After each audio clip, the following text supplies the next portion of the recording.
Construí esa casa con mis propias manos. Cada ladrillo, cada tablón, cada azulejo llevaba metido dentro un recuerdo. Por eso, cuando me enteré de que la habían vendido mientras yo luchaba por mi vida en una cama de hospital, no lloré, sonreí incluso. Porque se les olvidó algo muy sencillo. Fui yo quien les enseñó todo lo que saben, incluso a firmar un contrato. Me llamo Juan Martín, tengo 62 años y he pasado la mayor parte de mi vida entre cemento, madera y polvo de obra. Fui albañil primero, luego carpintero, luego un poco de todo. De esos hombres que se buscaban la vida haciendo chapuzas por el pueblo, cambiando tejados, levantando paredes, arreglando cocinas. Nunca fui rico, pero jamás me faltó un plato de comida ni un techo sobre la cabeza. Ese techo, el de mi casa, era mi orgullo. La casa estaba en las afueras de un pueblo castellano, a unos 30 kilómetros de Toledo. Cuando compré el solar, aquello no era más que un trozo de tierra seca y 4 matojos. María, mi mujer, me miró el día que firmamos la compraventa y se echó a reír. «Estás loco, Juan, aquí no hay ni sombra», me dijo, con esa sonrisa que siempre le iluminaba la cara. «Ya la habrá, la construiremos», le respondí. Y la construimos. Yo levantaba paredes de día y de noche hacía cuentas. Y ella traía tortillas y bocadillos al descampado, se sentaba en un taburete de plástico y me miraba como si estuviera levantando una catedral. Hice el porche ancho, porque a María le gustaba sentarse al atardecer a mirar cómo el sol se escondía detrás de los olivos. En el cemento fresco de la entrada hundimos nuestras manos, las dos juntas, y escribí con un clavo nuestros nombres. Ese trozo de cemento fue nuestro pacto silencioso. En aquella casa crecieron nuestros 2 hijos. El mayor, Carlos, salió listo y rápido para los números. Siempre estaba contando cosas, calculando, soñando con algo más grande que el pueblo. La pequeña, Lucía, heredó la calma de su madre, esa manera de escuchar que hacía sentir a cualquiera que estaba en casa. Durante años fuimos una familia normal, comida de cuchara, partidos del Madrid en la tele, fiestas del pueblo en agosto, vecinos que entraban al porche sin llamar. Cuando tuve el infarto, todo eso ya quedaba lejos. Fue una mañana de abril, de esas en las que parece que el invierno se resiste a marcharse. Estaba en el taller de atrás arreglando una puerta vieja, cuando noté un pinchazo en el pecho. Pensé que era el brazo, que era el cansancio, que sería un tirón. Pero el dolor se extendió, me faltó el aire y el martillo se me cayó al suelo. Recuerdo el frío del cemento contra mi mejilla. Luego todo se volvió negro. Desperté 3 días después en el hospital de Toledo. Tubos, pitidos, olor a desinfectante. Una enfermera joven me sonrió al verme abrir los ojos. «Señor Martín, vaya susto nos ha dado. ¿Sabe dónde está?» «En el cielo no, porque aquí no huele a cocido», le solté, con la voz ronca. Ella se rió. Me explicó lo del infarto, los stents, las medicinas, la rehabilitación. Yo escuchaba, pero mi cabeza estaba en otra parte. En mi casa, en mis cosas, en el porche. Pasaron los días. Ningún familiar el primero, ni Carlos ni Lucía. Me convencí de que la lista de teléfonos no estaría actualizada, de que no les habrían avisado. El médico decía que tenía que estar tranquilo, que el estrés no ayudaba. Me mordí la lengua. Al 4.º día apareció Carlos. Traje oscuro, camisa planchada, colonia cara. Entró en la habitación como si fuera una visita a medias, con prisa. «Papá, madre mía, menudo susto nos has dado», dijo, y me dio un beso rápido en la frente. «Ya ves, el corazón aún aguanta. ¿Cómo está la casa?», pregunté. Se le tensó un poco la mandíbula, pero lo disimuló. «Bien, todo bien. No te preocupes por eso ahora. Tú céntrate en ponerte bien». Su móvil sonó. Se levantó enseguida. «Tengo que cogerlo, es del trabajo. Luego hablamos más, ¿vale?». Salió al pasillo. Yo me quedé mirando el techo, con un sabor a mentira en la boca. A los pocos minutos entró de nuevo la enfermera, la misma de siempre, la que ya sabía que yo era de los que hacía bromas para no llorar. «Señor Martín, ¿cómo se encuentra hoy?». «Depende. ¿Me sigue esperando mi casa en el pueblo?». Ella dudó un segundo. Bajó la mirada. Pensé que ya lo sabía, murmuró. ¿Saber qué? Se acercó a la cama, bajó la voz. Su familia vino hace unos días para traer algunos papeles. Han comentado que la casa se ha vendido, que era lo mejor para usted. Noté que el pecho se me encogía, pero no por el infarto, por otra cosa distinta, más honda. ¿Vendido? ¿Mi casa? Pregunté despacio. Así nos dijeron, que usted había dado el consentimiento. Cerré los ojos. Vi el porche, las manos en el cemento, las risas de mis hijos corriendo por el pasillo. Todo eso convertido en un número en una cuenta del banco. ¿Y quién firmó? Pregunté, aunque ya conocía la respuesta. No lo sé, señor Martín. Esos son temas de familia. Esa noche casi no dormí. No por miedo a morir, sino por miedo a haber confiado en quien no debía. Recordé una conversación, unos meses antes, cuando Carlos me habló de organizar papeleo. Papá, deberías darme un poder notarial, por si te pasa algo. Yo podría gestionar la casa, las cuentas. Es por tu bien, insistió aquel día. Por mi bien no, por tu comodidad, le contesté. Y no firmé nada. Nunca he sido de estampar mi nombre en un papel que no entiendo. En la cama del hospital, con los tubos y los pitidos, decidí hacer lo único que se me ocurrió. Llamar a alguien que no me viera como una firma, sino como Juan. ¿Me puede traer el teléfono?, le pedí a la enfermera por la mañana. Marcó ella misma el número que le dicté, porque mis manos aún temblaban. Al otro lado sonó la voz de Manolo Herrera, abogado del pueblo y amigo desde que los dos teníamos pelo negro y espalda recta. «Juan, por Dios, ¿qué te ha pasado? Me ha dicho tu vecino que estabas ingresado», casi gritó. «Manolo, tranquilo, no estoy muerto, todavía. Necesito que vengas a verme y que mires una cosa en el registro de la propiedad. Dime, quiero saber quién figura como dueño de mi casa, de la carretera vieja, ya sabes cuál». Hubo un silencio breve. «¿Crees qué? Creo que han vendido lo que no era suyo. Y creo que han falsificado algo con mi nombre». Manolo suspiró. «Voy a mirar. Mañana estoy ahí, Juan. No digas nada a nadie aún». Colgué y me quedé mirando por la ventana. Desde la planta se veía un trozo de ciudad, coches, tejados, una iglesia al fondo. Todo me pareció ajeno. Mi mundo estaba a 30 kilómetros, en aquel porche, y ahora era, según decían, de unos desconocidos. Lo único que me daba una mínima calma era un recuerdo, uno de esos que se esconden en un rincón de la cabeza hasta que hace falta. Años atrás, cuando María murió, yo había hecho una cosa que nadie sabía. Ni Carlos ni Lucía, solo Manolo y yo. Una mañana, después del entierro, fui a la notaría y cambié la escritura de la casa. No quería que María desapareciera del todo.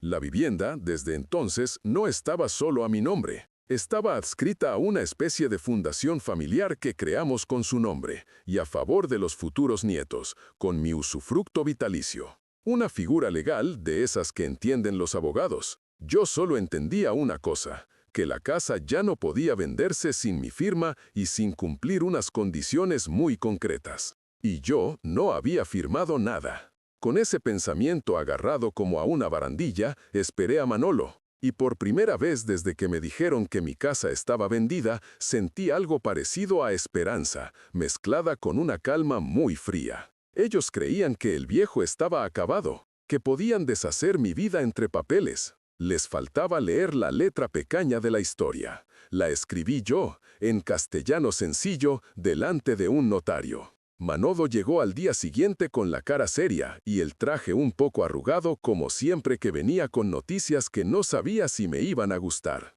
Se sentó en una silla junto a la cama y dejó una carpeta en la mesilla. «Lo han intentado, Juan», dijo sin rodeos. «Eso ya me lo imaginaba. Cuéntame». En el registro consta que se ha presentado una escritura de compraventa de tu casa. Una inmobiliaria de Toledo de intermediaria, unos compradores jóvenes. En la escritura aparece tu firma. O una que se parece mucho. Pero esa escritura no cuadra con la realidad registral. La finca sigue perteneciendo jurídicamente a la Fundación María López, con tu usufructo. Esa escritura que hicimos después de que ella muriera está perfecta. Nadie la ha tocado. Ellos han querido vender algo que en los papeles de verdad no les pertenece. Es como si hubieran vendido la catedral. Noté que soltaba el aire que no sabía que estaba reteniendo. Entonces, la venta es una farsa. En la práctica sí. Otra cosa es que los compradores y la inmobiliaria se hayan creído el cuento o hayan mirado para otro lado.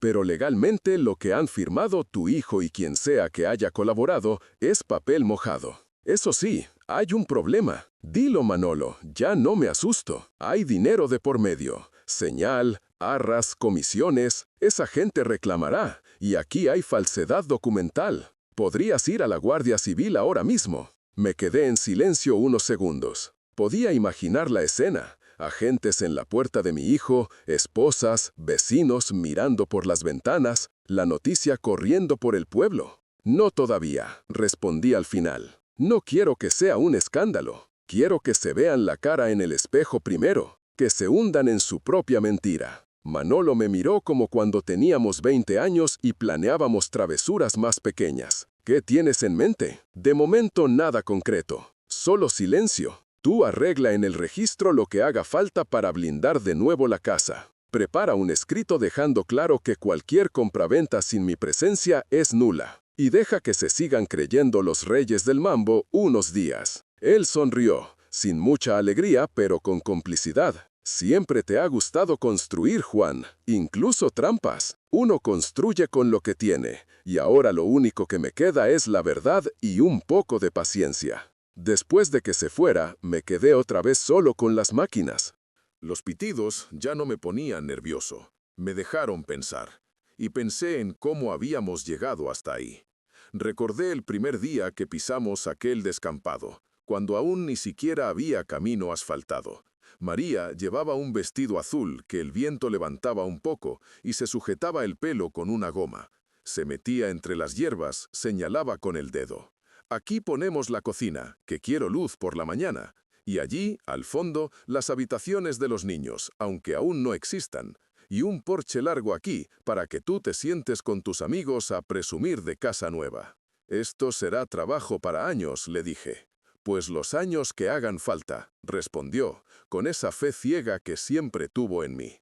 A veces me pregunto, ¿en qué momento dejamos de creer unos en otros? Fueron años duros y felices. Yo trabajaba en una obra en Toledo, de 7 a 6, y luego volví al solar y seguía hasta que se hacía de noche. Un vecino me prestó una hormigonera, otro venía a echarme una mano los sábados. María traía café en termos, bocadillos, contaba chistes.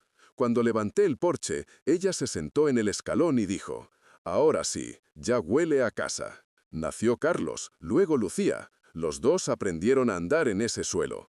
Carlos chocaba con las paredes recién pintadas y dejaba manos pringadas de chocolate, y yo me enfadaba para hacerme el serio, pero por dentro se me caía la baba. Lucía se dormía encima de María en la mecedora del porche mientras yo lijaba barandillas. Éramos pobres, sí, no había grandes viajes ni regalos caros, pero había guisos, canciones, mesa llena, domingos de paella y siesta. Los años pasaron, el pueblo cambió, hicieron una autovía que nos acercó a la ciudad y de paso subió el valor del terreno. Carlos se fue a la universidad en Madrid, estudió algo de economía, de gestión. Cuando volvió, sus manos estaban suaves y su vocabulario lleno de palabras nuevas. Activos, inversión, rentabilidad, hipoteca inversa. Yo entendía poco, la verdad. A mí me hablabas de vigas, de plomadas, de niveles. Él hablaba de números que solo existían en pantallas. Papá, esta casa es un pedazo de patrimonio. Está muy bien, sí, pero te ata al pueblo. Podrías venderla, comprar un piso en la ciudad, estar cerca de un buen hospital, de Lucía. Siempre que me decía eso, yo miraba el porche, el cemento con nuestras manos, las marcas en la pared donde medíamos a los niños cada año. Esta casa es mi historia, no es un número, le contestaba. Pero también puede ser tu tranquilidad para la vejez. Mi tranquilidad no se compra, Carlos, se construye, y esta ya la tengo. Su mirada cambiaba cada vez que oía un no. Se le endurecía la boca, la paciencia se acababa más rápido que a mí. Con el tiempo, empecé a notar un brillo raro en sus ojos cada vez que se hablaba de herencias, de testamentos, de papeles. Lucía, en cambio, venía los domingos con un bizcocho y un abrazo. Me hablaba de sus alumnos en el colegio público de la capital de provincia, de sus pequeños problemas, de su marido, un hombre sencillo que trabajaba en una empresa de transporte. No había ambición desmedida, solo ganas de llegar a fin de mes. Cuando a María la enfermedad le cayó encima, fue como un ladrillo en la cabeza. La llevamos a hospitales, especialistas, ensayos, pero el cáncer no sabe de esfuerzos. La casa se llenó de un silencio raro, de olores a medicamentos. Un día, sentados en el porche, ella ya muy delgada, me agarró la mano. Juan, prométemelo, lo que quieras, que no dejarás que vendan esta casa, ni Carlos, ni Lucía, ni nadie. Que si algún día tú no estás, será para los nietos, para que tengan dónde volver aunque vivan en Marte. Que siempre haya un lugar donde se sienten en el porche y sientan que están en casa. Prométemelo. Se lo prometí. Y yo las promesas las cumplo aunque me cueste la vida. Por eso, cuando ella se fue, lo primero que hice, pasado el funeral, fue ir a ver a Manolo. Le expliqué lo que quería, algo que protegiera la casa de tentaciones futuras. Él buscó fórmulas legales hasta que dio con esa fundación familiar, con escritura ante notario y todo bien atado. A mí me sonaba a chino, pero confié.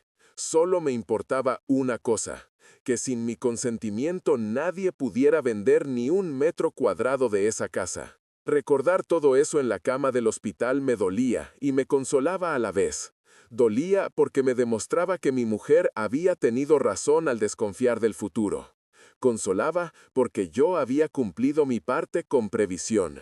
Lo que Carlos no entendió nunca es que, aunque él supiera más que yo de bancos, de internet, de inversiones, yo había aprendido a leer a las personas, y a él lo conocía desde que era un bulto en la tripa de su madre. En el hospital, mientras los médicos hablaban de rehabilitación, yo hacía otro tipo de rehabilitación en mi cabeza. Iba reparando ladrillo a ladrillo la imagen de mi familia. Veía las grietas, y ya empezaba a trazar el plano de lo que haría cuando volviera al porche. El día que me dijeron que podía irme a casa fue el mismo en que se abrió otra herida. Una herida distinta, más vieja y más difícil de curar. Por la tarde entró en la habitación alguien que no esperaba. Antonio, mi vecino de toda la vida, ese que vive 2 casas más abajo, el de la huerta y el perro que ladra a todo. Entró con la gorra en la mano y cara de funeral. Juan, macho, qué alegría verte despierto, dijo, pero sus ojos no sonreían. Lo de alegría te ha quedado regular, Antonio. Tienes cara de que me vas a decir algo que no me va a gustar, respondí. Se sentó en la silla con un suspiro. No sabía si venir o no, pero luego he pensado que yo a ti te conozco desde que jugábamos al fútbol en la plaza, y que si fuera al revés, tú vendrías a contármelo. Dímelo ya, que lo que matan no son las noticias, son las vueltas que se les da. Han vaciado la casa, Juan. Tu casa. Noté un pinchazo otra vez en el pecho, pero esta vez no era físico. ¿Cómo que la han vaciado? Estuvieron ayer dándole. Una furgoneta de mudanzas, varios tíos cargando muebles. Vi salir tu sofá, los armarios, la cama grande. También cajas con tus herramientas. Estaban Carlos y su mujer, brindando con unas copas cuando se llevaron el último. Cerré los ojos un momento. Visualicé la escena, mi salón, mis cosas, convertidas en mercancía, lanzadas a extraños brazos. ¿Viste entrar a alguien más? ¿Alguna pareja, gente joven? Sí, un chico y una chica. Bueno, más bien de nuestra quinta, pero con pinta de ciudad. Les enseñaron la casa como si ya fuera suya. Les oí decir algo de tirar el tabique del comedor para hacer un espacio abierto. Casi me da un jamacuco. Tragué saliva. Luego le miré serio. Antonio, ¿aún tienes la llave del taller de atrás? ¿La que te di por si algún día me pasaba algo? Siempre la llevo encima. ¿Por qué? Cuando salgas de aquí, ve al taller. En el banco de trabajo, en el cajón de arriba a la derecha, hay una carpeta marrón con una M escrita. No la cojas delante de nadie, me la traes. Es importante. ¿Es legal esto que estamos haciendo?, preguntó con media sonrisa. Más legal que lo que han hecho ellos. Se levantó, me dio una palmada en el hombro y se fue sin hacer más preguntas. Uno sabe quién es amigo, cuando no necesita explicaciones para ayudarte en algo que huele a lío. Al día siguiente, Antonio volvió con la carpeta. La traía apretada contra el pecho, como si fuera oro. Ha costado que la suegra de Carlos no me viera entrar y salir del patio. Está todo patas arriba. La abrí despacio, sintiendo el crujido del cartón viejo. Dentro estaba la copia de la escritura de la fundación, con el nombre de María, el documento del registro, el papel del notario, sellos, firmas, fechas, la prueba de que la casa ya no era un simple inmueble a mi nombre, sino algo mucho más protegido. Llamé a Manolo. Cuando llegó y la vio, silbó. «Te conozco hace una vida, Juan, y aún me sorprendes. Esto es dinamita pura». Sonreí por primera vez en días. Lo guardé por si venían tiempos feos. Ya han llegado. Se sentó a mi lado. Extendió los papeles sobre la colcha como si fueran las cartas de una baraja. «Mira, aquí pone claramente que la propiedad es de la fundación, con prohibición de vender sin consentimiento explícito del patronato, que eres tú y el notario, y tu usufructo de por vida. Esto les bloquea cualquier intento. Ni aunque hubieras firmado podrías haberlo vendido así como así, menos con una firma falsa. ¿Y ahora qué? Ahora vamos a dejar que el pez muerda el anzuelo entero. Yo voy a preparar en el registro una nota aclaratoria reforzando lo que aquí se dice. Y cuando los compradores se presenten a escriturar de verdad, se van a llevar una sorpresa. Que te llamen, que te miren a la cara, y entonces tú decides qué haces con tu hijo. Me quedé mirando mi nombre, el de María, el sello de la notaría donde tantas veces había firmado papeles mucho más pequeños. No quiero verlo entre barrotes, Manolo. Lo sé. Por eso vamos a hacer las cosas con cabeza. Se puede dejar constancia de la falsedad sin necesidad de liarla penalmente, de momento, pero el susto se lo llevará igual. Esa noche casi no pegué ojo, no porque tuviera miedo, sino porque la cabeza iba a mil. Pensaba en Carlos de pequeño, con las rodillas llenas de raspones, durmiéndose en mis brazos después de un día de piscina municipal. Pensaba en Carlos de adolescente, protestando porque en casa no había internet rápido. Pensaba en Carlos de adulto, con traje, hablando de fondos de inversión mientras yo miraba por la ventana el olivo del patio. ¿En qué momento dejó de ver mi casa como su hogar y empezó a verla como un activo? No tenía respuesta. A veces la vida no te da explicaciones claras, solo consecuencias. El médico vino por la mañana con el parte de alta. Señor Martín, su corazón va respondiendo bien. Tendrá que cuidarse, caminar, cambiar hábitos, nada de disgustos fuertes. Sonreí para mis adentros. Llegaba tarde con el consejo. Intentaré que los disgustos sean chica cosa, le dije. Antonio se ofreció a llevarme en su coche cuando me dieron el alta. No quise ir directo a mi casa. Fui antes al despacho de Manolo, en la plaza del pueblo, frente al bar donde los jubilados juegan al dominó. Allí, con olor a papel viejo y café recalentado, firmé los documentos que él había preparado para reforzar la propiedad de la fundación, para dejar claro por escrito que yo no había firmado ninguna venta. Con esto, en el registro, nadie podrá alegar desconocimiento. Y si la inmobiliaria siguió adelante, es que quiso no ver, explicó. Salimos a la calle. Vi el pueblo como si fuera otro. Los mismos balcones con ropa tendida, las mismas persianas a medio bajar, los mismos carteles de se vende, pero todo me parecía más ajeno. ¿Quieres que te acerquemos a tu casa?, preguntó Antonio. No, quiero verla de lejos primero, desde donde no me vean. Bajamos despacio la carretera hasta una pequeña curva, desde la que se veía mi parcela sin estar justo enfrente. Allí, apoyado en la barandilla, miré. Había globos atados a la valla. Un cartel de «Enhorabuena» colgaba torcido en el porche. Varios coches aparcados. Gente entrando y saliendo como si llevaran toda la vida. Se oía música. Me imaginé a Carlos levantando una copa, brindando por la venta como si se tratara de una jugada magistral. No quiero que me vea así, con esta pinta de recién salido del hospital, dije. ¿Y cómo quieres que te vea?, preguntó Antonio. Quiero que me vea cuando ya no pueda hacer nada para cambiar lo que viene. Mientras bajábamos de nuevo hacia el pueblo, decidí que no regresaría a dormir allí todavía. Me quedaría unos días en el piso de Antonio, en su cuarto de invitados, mirando las cosas desde fuera, como quien mira una obra antes de meterse en ella con el pico y la pala. Lo que no sabían ellos es que en esa historia, el maestro de obras seguía siendo yo. Pasé 3 noches en casa de Antonio. Su mujer insistía en que comiera más, que estaba muy delgado. Yo aceptaba el cocido, pero el estómago se me hacía pequeña cada vez que pensaba en mi salón convertido en escenario de celebración. El 4.º día, Manolo me llamó. Juan, ya está todo en marcha. El registro ha anotado la advertencia. Y me ha llamado el abogado de los compradores. Están desconcertados.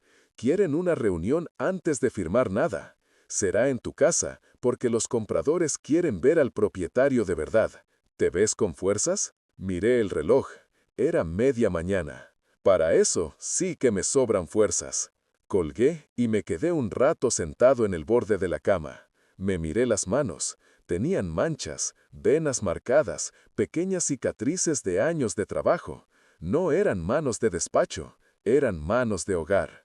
Y me pregunté cuántas veces las habría estrechado Carlos de niño y cuántas de adulto. Antonio me llevó en coche.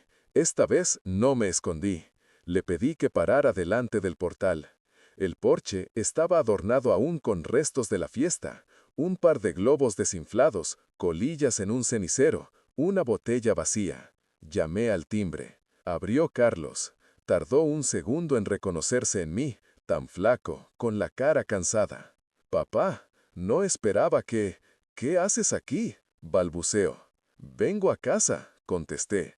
«Y a una reunión, Manolo te lo habrá dicho». Se hizo un lado, incómodo. «Sí, bueno, pasa». Entré. Me dolió. No voy a mentir. La casa era la misma, y no lo era. Los muebles habían cambiado de sitio. Mi sillón ya no estaba donde siempre, frente a la ventana, sino arrinconado en la esquina, cubierto con una manta. La foto de María no estaba en la repisa. Vi cajas a medio abrir, objetos que no reconocía. En el salón estaban sentados Manolo, un hombre y una mujer que supuse que eran los compradores, y otro hombre con traje y maletín que resultó ser el abogado de ellos. Se levantaron al verme. «Señor Martín, encantado. Soy Javier, abogado de los señores Gómez». Ellos son los compradores. Tenemos entendido que hay alguna confusión con la titularidad de la vivienda. Yo asentí despacio. Más que confusión, hay prisas y poca lectura de papeles. Carlos tragó saliva. Su mujer, Marta, estaba apoyada en el marco de la puerta, con los brazos cruzados, sin decir nada. Manolo sacó una carpeta y la puso sobre la mesa. Como podrán ver aquí, la finca está inscrita a nombre de la Fundación María Lóquez, con usufructo vitalicio de don Juan Martín.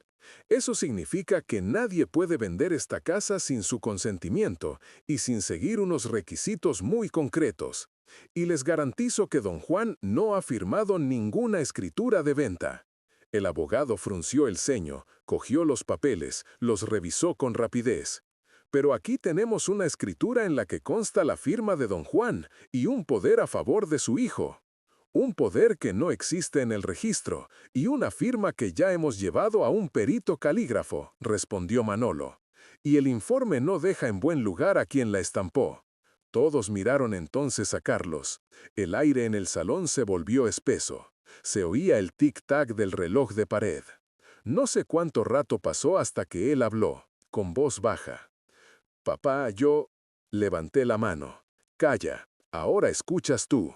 Miré a los compradores. «Les pido disculpas, de corazón. Ustedes vinieron aquí con ilusión de tener una casa nueva. No tienen la culpa de nada, salvo de confiar demasiado.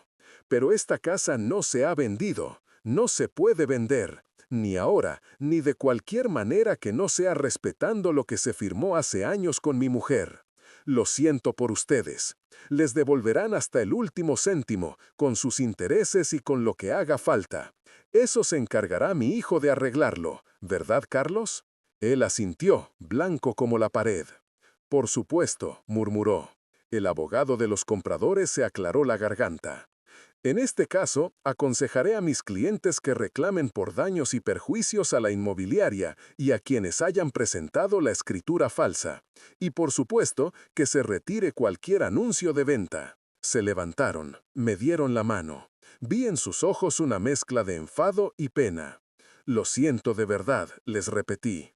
Cuando se fueron, la casa se quedó con nosotros 4. Carlos, Marta, Manolo y yo. Manolo cerró la carpeta. Juan, lo legal está claro. Lo demás os toca a vosotros. Se despidió y se marchó también, dejándonos solos con los fantasmas. Marta fue la primera en reaccionar. Yo no quería que se hiciera así, soltó, aunque ninguno le había preguntado. Carlos fue el que insistió en que no pasaba nada, que era solo un papel, que tú ni te enterarías. Ya, claro, dije. Tú solo brindabas. Se calló. Miré a mi hijo. Le vi como no le había visto nunca. No como el adulto pagado de sí mismo que venía con trajes caros, sino como un niño pillado robando un caramelo. ¿Sabes qué es lo que más me duele, Carlos?, pregunté. ¿Que pienses que solo te importó el dinero?, respondió. No, lo que más me duele es que creyeras que estaba tan acabado que ni siquiera merecía que me lo pidieras a la cara. Que preferiste falsificar mi nombre antes que sentarte conmigo en el porche y decirme, papá, necesito ayuda. Eso es lo que mata. Él se llevó las manos a la cara. Empezó a llorar. No esos lloros discretos, no. Sollozos de verdad, como cuando era pequeño y se caía de la bici. Tenía miedo. Miedo de que dijeras que no. Miedo de quedarme corto de dinero. Miedo de no poder pagar la hipoteca, el colegio de los niños. Pensé que tú estabas ya mayor, que no entenderías. Claro que no entiendo, hijo. No entiendo que quieras solucionar tus miedos pisoteando la memoria de tu madre.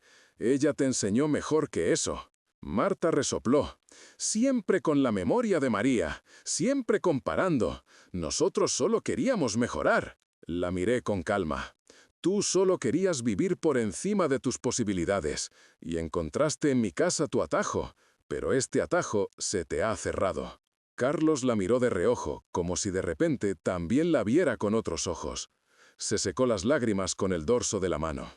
Papá, dime qué quieres que haga. Primero, devolver hasta el último euro a esa gente. Vender tu coche si hace falta, o el reloj caro, o las vacaciones, lo que sea. Ellos no tienen la culpa.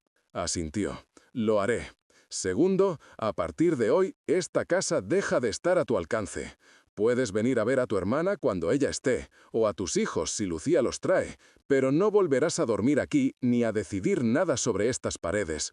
Has perdido ese derecho, no por lo que hiciste, sino por cómo lo hiciste. Bajó la cabeza. Lo entiendo. Tercero, no iré a la Guardia Civil, no por ti, por tu madre. No soportaría verla en mi cabeza con esa pena. Pero que sepas que le has puesto la soga al cuello a tu propio apellido. Si alguna vez vuelves a usar mi nombre sin permiso, ya no habrá marcha atrás. Se secó la cara otra vez. Miró alrededor. El salón, el pasillo, el porche. Parecía verlo por primera vez. Esta casa siempre fue más tuya que mía, dijo en voz baja. Yo solo veía ladrillos y dinero. Tú veías recuerdos. Igual no merezco ser tu hijo. Eso es lo único que no puedes dejar de ser. Otra cosa es que puedas ser un buen hijo o no. Eso solo tú lo decides. Se levantó despacio. Me voy. Ya vendré a arreglar lo del dinero con Manolo. Más te vale. Marta salió detrás de él, sin despedirse. Escuché cómo el coche arrancaba, cómo se alejaba por la carretera. De repente, todo se quedó en silencio. Fui al porche, me senté en mi silla de siempre. El sol de la tarde entraba de lado, calentando la madera. Pasé la mano por la barandilla. Tenía que lijarla un día de estos. Sonreí sin querer. Nunca se acaba de cuidar una casa. Siempre hay algo que hacer. Mientras miraba el camino de tierra, escuché pasos suaves. Era Lucía. Venía caminando deprisa, con los ojos rojos, un tupper de croquetas en la mano. «Papá», dijo casi susurrando, «he sabido lo de todo, lo de Carlos, lo de la casa. No me lo contó él. Me enteré por Manolo. Yo no estaba en esto, te lo juro». «Lo sé, hija. Tú eres de las que mira a los ojos cuando habla». Se sentó a mi lado, sin soltar las croquetas. «¿Estás enfadado conmigo?» «No, contigo no». ¿Con él? Estoy triste con él. Enfadado estuve al principio. Luego se me pasó. La tristeza dura más. Se nos quedó el silencio entre medias. Ella lo rompió al cabo de un rato. ¿Y ahora qué? Ahora nada. La casa sigue en pie. Yo también. Y tú seguirás viniendo con croquetas, y los niños corretearán por aquí, y algún día se enterarán de que su abuelo estuvo a punto de perderlo todo por la ambición de su padre. Y les servirá de lección. No hay mal que por bien no venga. Lucira apoyó la cabeza en mi hombro. Mamá estaría orgullosa de ti. Yo solo he hecho lo que prometí, que no vendrías la casa, y que seguiría cuidando lo que construimos juntos. Nos quedamos así, mirando cómo caía la tarde. Por un momento, el mundo volvió a parecer sencillo. Los días siguientes fueron raros, pero tranquilos. El pueblo, como siempre, se enteró de todo sin que nadie se lo contara. En el bar ya sabían que había habido lío con la casa, que si escritura falsa, que si el hijo espabilado. Algunos me daban palmadas en la espalda cuando me veían, otros bajaban la mirada por vergüenza ajena. A mí, sinceramente, me daba igual lo que dijeran. Yo ya había tenido bastante con lo que había pasado dentro de mis propias cuatro paredes. Carlos no volvió por la casa en un tiempo. Supe por Manolo que había arreglado lo del dinero con los compradores, que había pedido un préstamo, que había vendido el coche caro y algún capricho más. No sentí satisfacción. Lo vi como la factura lógica de sus decisiones. La vida siempre pasa recibo. Lucía venía a menudo. Traía a los nietos. Les gustaba jugar en el porche, en el mismo sitio donde su padre jugó de niño. A veces me preguntaban, «Abuelo, ¿por qué esa huella de mano en el suelo de la entrada?» «Porque ahí dejamos vuestra abuela y yo nuestra marca cuando aún no existíais, para que supierais que un día estuvimos aquí». «¿Y por qué no está la huella de papá?» Sonreía. Porque ese día aún no le tocaba. Cada uno deja su marca a su manera. No era plan de explicarles todavía cómo había intentado dejar su marca en otros papeles a mi costa. Uno de esos días, mientras los niños jugaban al pilla-tilla alrededor de la mesa del porche, Lucía me dijo, «Papá, Carlos me ha llamado. Está hecho polvo. Dice que no sabe cómo mirarte a la cara. Eso es porque, por primera vez en su vida, se está viendo en un espejo sin filtro. ¿Y tú? ¿Qué sientes?» Me quedé mirando el horizonte un rato. Cansancio. Y una pena honda. Pero también alivio. Ahora sé con quién cuento. ¿Y con quién no? ¿Le vas a perdonar? Suspiré. Una cosa es perdonar y otra dejarlo entrar hasta la cocina otra vez. El perdón se da por dentro. La confianza se gana por fuera. Ella guardó silencio, pero entendió. Aquella tarde, cuando se fueron, me quedé solo en el porche. El sol se ponía despacio. Los grillos empezaban su concierto. En esas estaba, cuando escuché un coche pararse junto a la valla. Miré, era Carlos. Venía solo. Bajó del coche, dudó un momento, como si la distancia desde la puerta del coche hasta el porche fuera un mar entero. ¿Puedo pasar?, preguntó. Eso tendrás que decidirlo tú, respondí. Abrió la verja, subió las escaleras. Se quedó de pie, sin atreverse a sentarse. He devuelto el dinero, dijo, como si eso fuera una carta de presentación. Bien, me he quedado casi sin ahorros. También bien, así sabrás lo que cuesta ganarlos de nuevo. Silencio. Papá, sé que no tengo derecho a pedirte nada, pero quería decirte que lo siento, que no dormía desde que firmé aquello, que cuando te dio el infarto, pensé que te ibas a morir sin saberlo, y una parte de mí se alegró y me dio asco al mismo tiempo. He sido un cobarde, un egoísta, no voy a negarlo. Solo quiero que sepas que no fue odio, fue miedo. Miedo a perder el piso, a no poder dar a mis hijos lo que yo pensé que tú no pudiste darme. Yo te di un hogar. No sé qué más querías. Quería más, y al querer más, perdí lo que ya tenía. Ahora me doy cuenta. Le miré largo rato.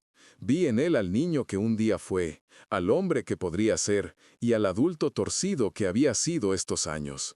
Si esperas que te diga que no pasa nada, vas listo. Sí pasa, y pasará siempre. Lo que hiciste quedará entre nosotros para toda la vida. No lo voy a fingir, pero tampoco quiero morirme con esta piedra en el pecho. Por eso, te lo digo claro, te perdono. A mi manera, sin olvidar, pero te perdono. Se le llenaron los ojos de lágrimas. Gracias. Eso no significa que volvamos a ser como antes. Eso se construye con hechos. Vendrás cuando Lucía esté, verás a tus hijos, me ayudarás a cambiar la bombilla si no llego, y poco a poco veremos qué queda de nosotros. Pero de la casa, de las decisiones sobre ella, ya no decides tú. Eso pasó. ¿Lo entiendes, no? Asiento, dijo él. Lo entiendo. Y ahora siéntate, que estás ahí como un vendedor de seguros. Se sentó en la silla de al lado. Estuvimos un rato en silencio, mirando la calle. No hablamos de escrituras ni de préstamos, hablamos de cosas pequeñas, de la liga, del trabajo, de los vecinos. Era raro, pero necesario, como cuando reparas una pared y el yeso nuevo se nota al principio, aunque luego la pintura lo disimula un poco. Al atardecer, se levantó. Me voy. Gracias por dejarme entrar. No siempre será así. Aprovecha hoy. Se fue. No supe si volvería pronto, o tardaría meses, pero por primera vez desde que todo empezó, no sentí rabia al verle alejarse. Sentí algo parecido a una puerta entreabierta, pequeña, pero abierta. El verano fue llegando poco a poco al pueblo. Las tardes se alargaron, los niños del barrio jugaban al balón en la calle, las vecinas ponían sábanas recién lavadas en las azoteas. La vida, que no entiende de dramas personales, seguía su curso. Yo recuperé una rutina nueva. Por la mañana caminaba despacio hasta la plaza, tomaba un café en el bar, leía el periódico de papel.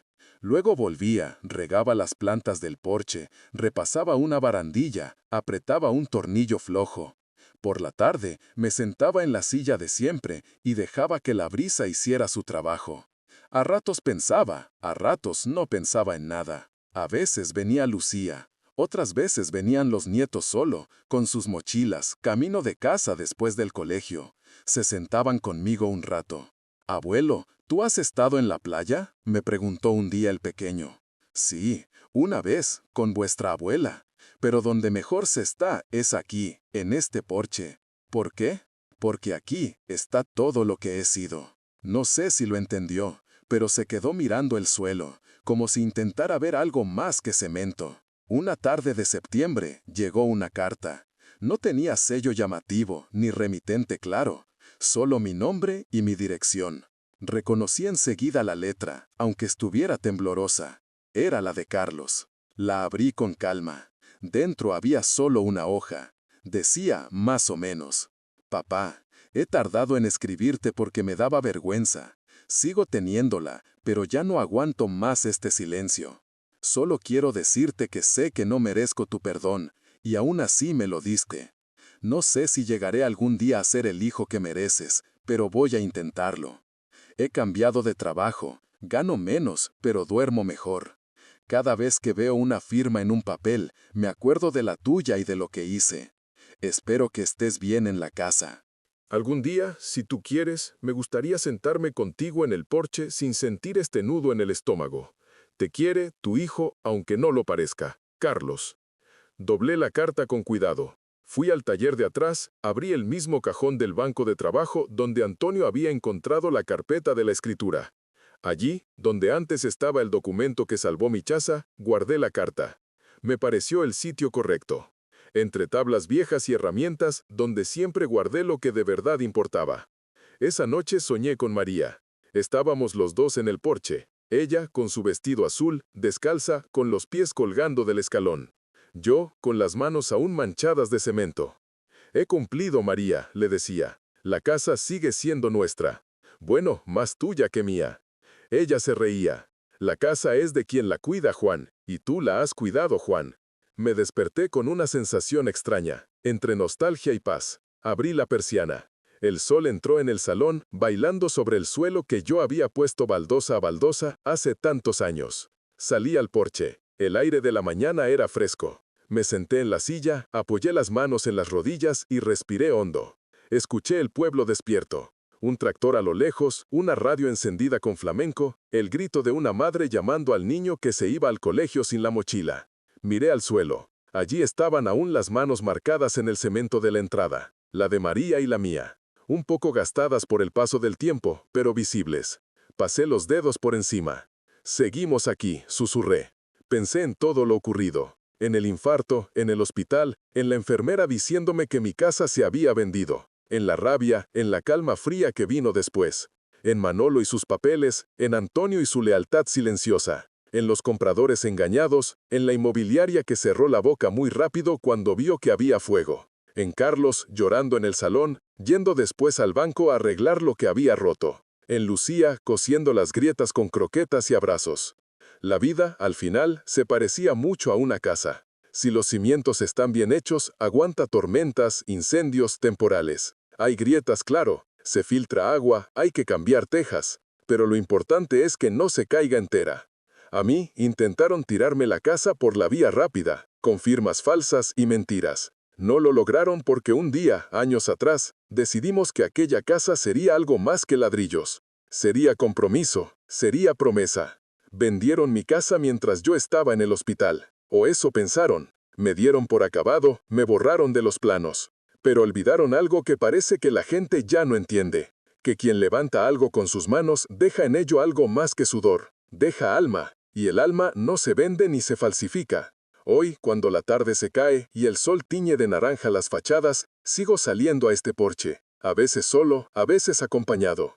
Me siento, apoyo la espalda en la silla, dejo que el aire me acaricie la cara y pienso muy sencillo. La casa sigue en pie. Y yo también.